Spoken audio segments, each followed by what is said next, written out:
What's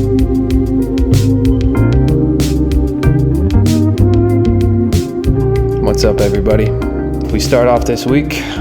Looks like Alex released a new reference client, 4.0.16. It seems like he's been pushing new reference client like once a week, which is pretty impressive, just in terms of his rate of production.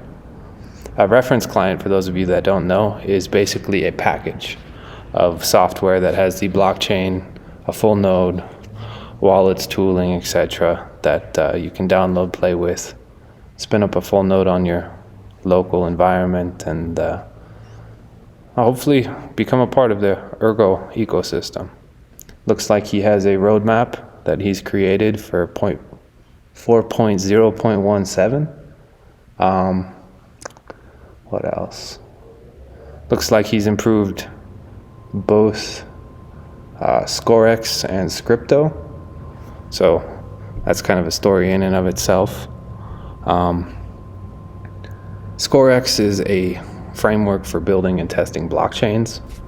It was built by Alex, and Ergo was born from it. So I guess if Ergo has a mother, Scorex is the mother, and Alex is the father, and he built Scorex. Scripto is a testing framework for putting cryptography in applications. And so as the Ergo ecosystem develops, a lot of the times you'll see Scripto improvements and Scorex improvements, and then they'll get pulled into the Ergo ecosystem. It's a good way to develop, because there's testing and then implementation into the blockchain. He's making progress in terms of bootstrapping the UTXO set. I guess those of you that are familiar with Ethereum Go, or Go Ethereum, they have kind of a fast sync mode. We're hoping to have performance improvements that allow people to sync nodes at a much more rapid pace than now.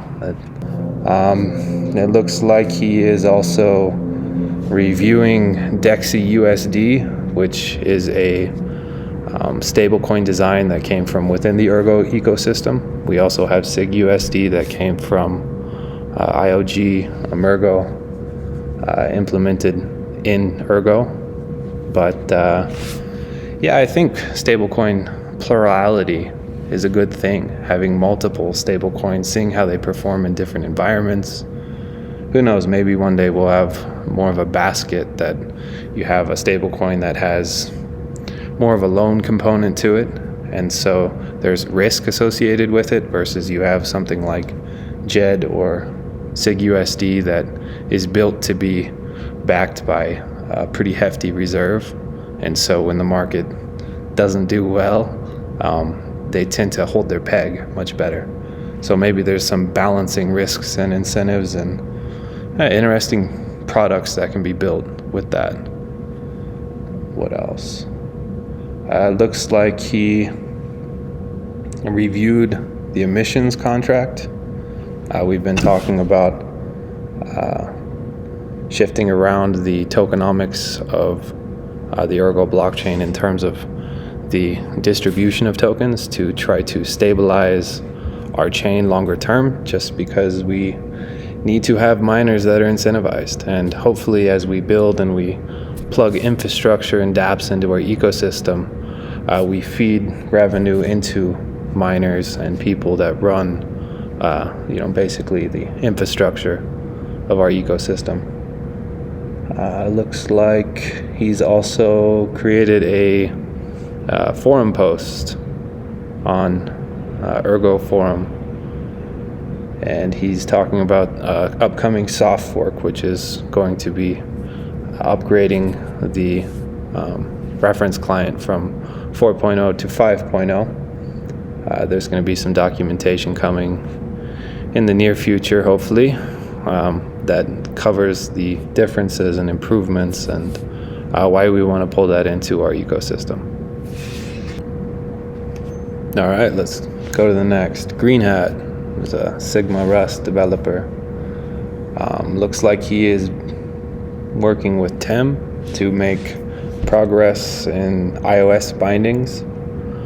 Looks like he's also working to implement NIPoPoWs in Ergo's SPV node. So that's a mouthful. What does that mean? SPV node is a simple payment verification node. Basically, it takes the header of a blockchain and allows you to run a history of the blockchain that's not as complete, not quite as secure, but it's very convenient. And it allows you to run wallets like environment. It takes some of the necessary hardware requirements away, storage space, whatnot. NIPoPoWs are kind of interesting as well. Non-interactive proof of works. So NIPoPoWs kind of compress data using superblocks, which is a whole thing that we have a couple of other videos made by people that are smarter than me that you can review, dive into. There's a paper you can read. It's good stuff. Now, our hope is that in building out SPV clients that run NIPoPoWs, we can get Ergo into an ultralight state to where if you're somewhere in the world that doesn't have the best signal, you don't have the best hardware requirements, it doesn't matter because the overhead is going to be minimal. And ideally, as technology integrates into multiple different facets of our life, having ultralight SPV clients has huge benefits long term. All right, let's keep going. We had an update from LADOPIXL. He runs a website, ergotutorials.com. If you're a new user in our ecosystem, check it out. There's a lot of different tutorials, both in English and Spanish, and it looks like Deutsch is coming soon, so it's pretty impressive for a community member to put that together. If you're new, it's nice to have a visual guide. Let's say have someone walk you through the steps that you need to take. That way you can kind of see and follow rather than figure it out as you go, because you have a asset that you're working with. So it's good to measure twice, cut once.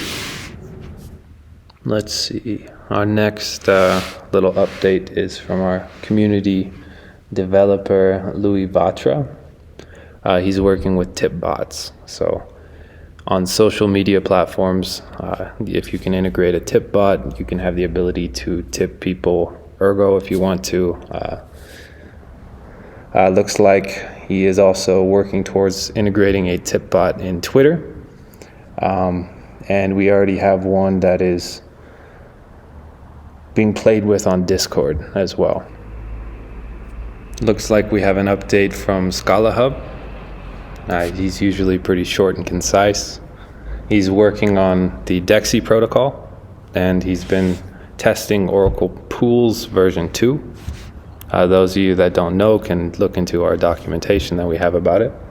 It's a framework that originally came from Robert Kornacki, who's now at DC Spark.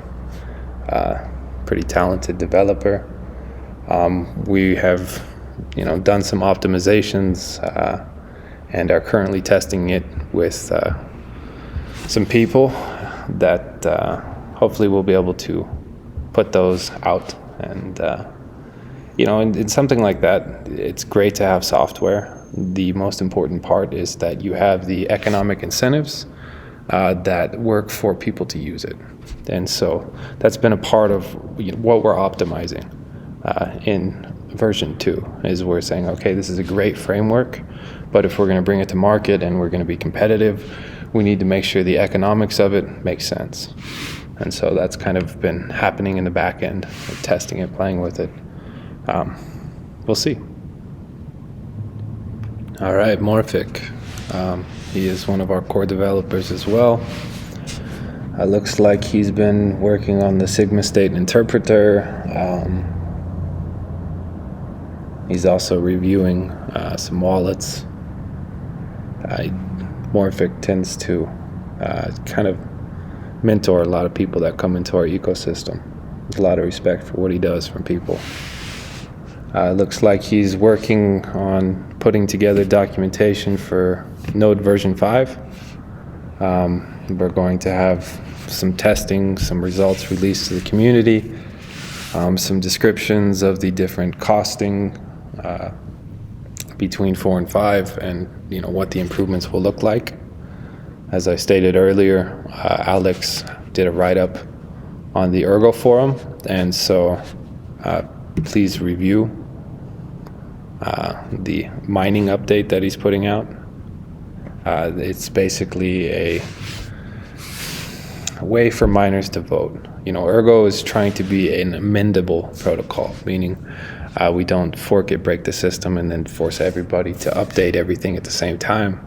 That's painful to do. It's painful for blockchains to hard fork. Sometimes it splits communities. It's kind of a pain in the ass technically, just to get everybody synced. So having miners vote and then soft forking is a much better approach long term. Alex put out the mining update information on the forum. Check it out, read it if you're a miner. If you're running a mining pool, please vote. So MrStahlfelge dropped an update. Those of you that don't know, that is our wallet developer that has released the Android wallet. It's in the Google Play Store. You'll find it under Benjamin. So he's been porting that to iOS. So if you have an Apple device, we are now entering the early stages of community testing. What that means is you can hop on our Discord, sign up. Last time we did this, I had people reach out on Telegram, and I was tipping them small amounts of Ergo to go play with the wallet. That way none of their tokens were at risk. I'm going to do the same thing. So let's say the first 20 people or so will get a small amount of Ergo to put on their Apple phone and play with, try to break it. If you can break it, update our developer. It's the first round of community testing. It's a little incentive to it. Please participate. It also looks like we have a new desktop wallet in development.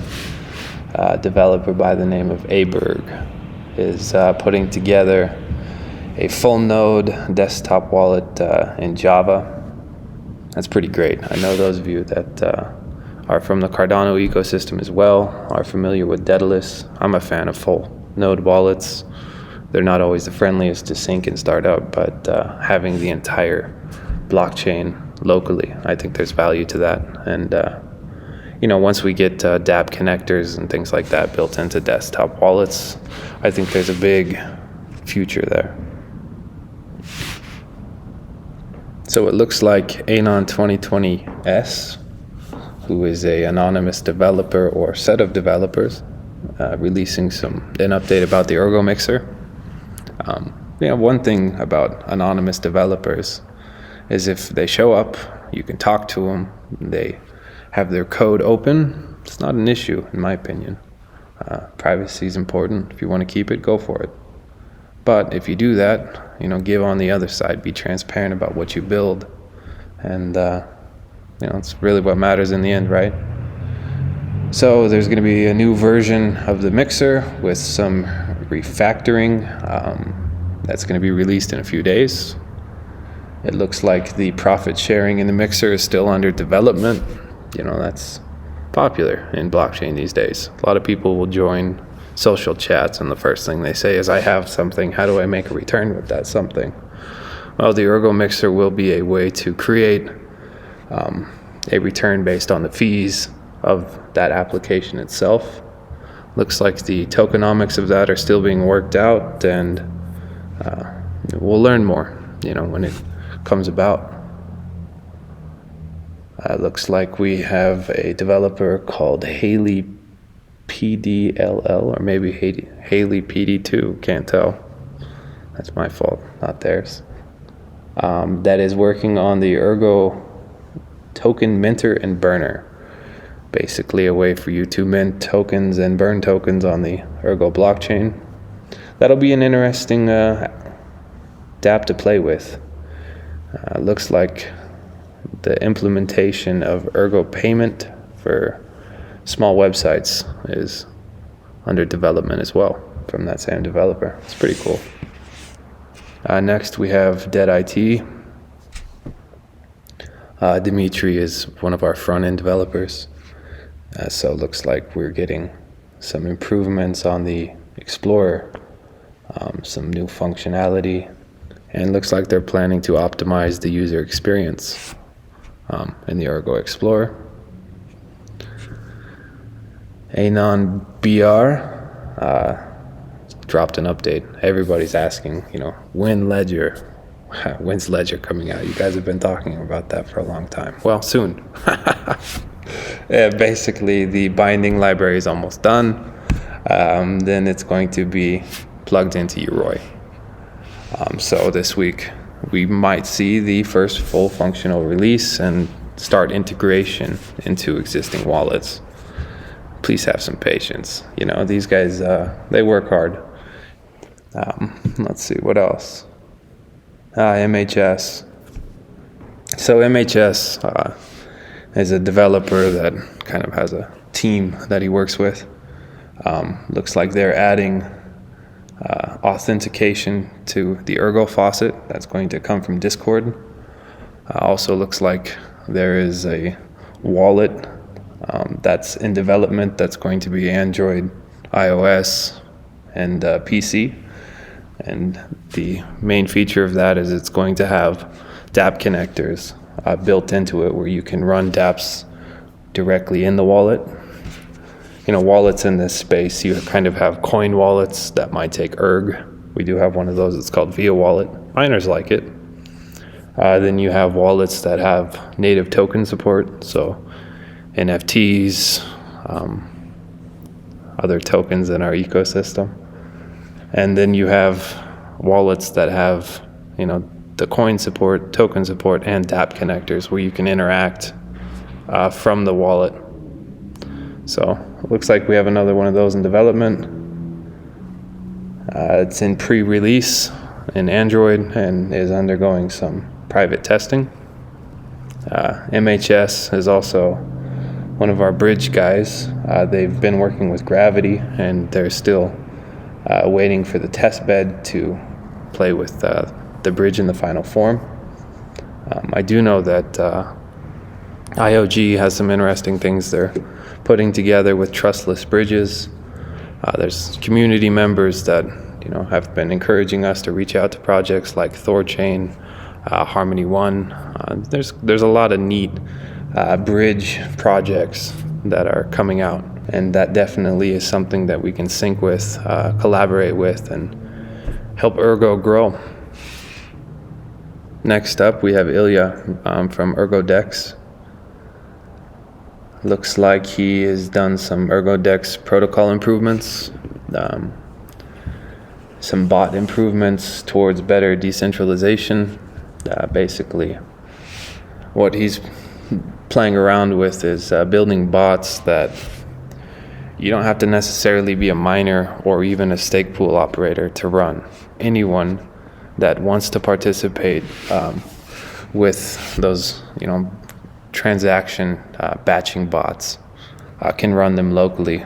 So that's pretty neat. That should add a lot more diversity to the amount of people that are able to participate. And one nice thing about that is it is incentivized, where you pay kind of a exchange fee to interact with ErgoDex, and that goes to the person whose bot was chosen to be mined that particular block. Looks like there's ongoing research into concentrated liquidity pools. That's something that kind of has been progressing through our ecosystem for a while. Looks like he's also doing some more research into having a launchpad on top of ErgoDex. I know a lot of people have already seen the contracts that have been created to provide assurances to people buying new assets, to where they're kind of time locked, and there's a certain refund period where, you can't get rug pulled. And in this space, that has a tremendous amount of value, because there's a lot of stuff out there that there's really nothing backing it, but the faith and goodwill of people putting their money into it. That doesn't always end well. Looks like he is also working on the Cardano bot implementation. I imagine it'll probably be the same story, where if you're in the Cardano ecosystem, you want to run some bots locally, might not even need a stake pool. You might be able to just download the backend and run it on your local device, and potentially your batch is selected by a block and you're rewarded. It also looks like we have a new application that is a transaction visualizer, and I'm sure a lot of people that like their privacy won't like that, but it's actually for a good case. It's kind of proactive security.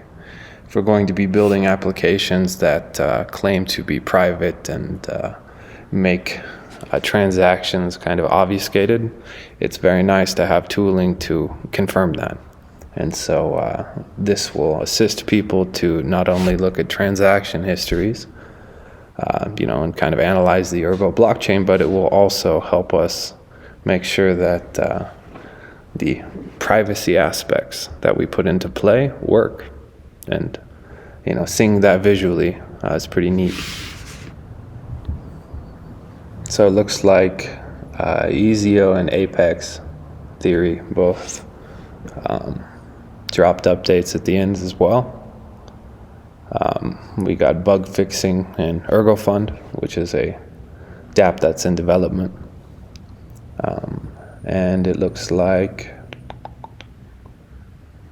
Apex is working on Sigma Rust.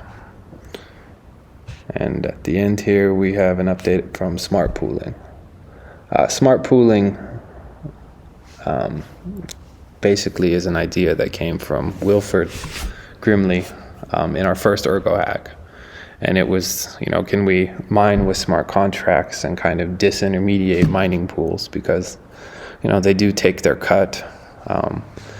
Sometimes they will become dominant on a blockchain and, put the security at risk. So is there ways that we can mitigate that and have a more decentralized mining backend for security?